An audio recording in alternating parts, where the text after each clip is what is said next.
اور دوسرا مسئلہ یہ سمجھیں کہ کبھی کبھی اللہ ایک چیز ولی کو دے دیتے ہیں، نبی کو نہیں دیتے، یہ اس کی مرضی ہے، اس میں نبی کے شان میں کوئی کمی نہیں آتی، بس ایک نظام ہے میرے اللہ کا۔ جیسے کہ سلیمان علیہ السلام کا کتنا بڑا شان ہے، کتنا بڑی بادشاہی ہے، لیکن تخت منگوانے کے لیے آپ اپنے ساتھیوں سے کہہ رہے ہیں بھی کون تخت لے آئے گا؟ تو آخر کون لے آیا؟ قال الذی عندہ علم من الکتاب، جس کو اللہ نے علم اسم اعظم کا علم دیا تھا، اس نے فوراً تخت منگوا دیا۔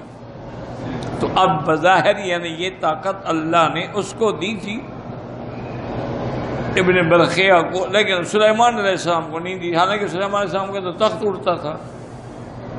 تو یہ اللہ کا نظام ہے، جو چاہے دیں، جو چاہے نہ دیں۔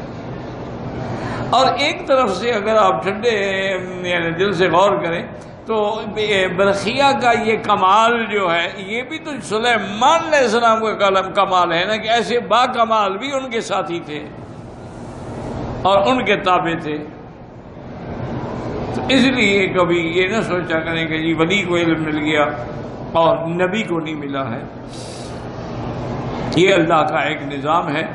اللہ تعالیٰ جیسے موسیٰ علیہ السلام کو اللہ نے صرف ایک لفظ پہ امتحان میں آ گیا کہ کسی نے پوچھا کہ اس وقت کوئی بڑا عالم ہے، فرمایا کہ نہیں۔ اب حالانکہ حقیقت دیکھا جائے تو بات تو ٹھیک ہے، آپ نبی ہیں، رسول ہیں، کلیم اللہ ہیں، آپ سے بڑا عالم کون ہے؟ لیکن اللہ کو یہ جواب پسند نہیں ہے۔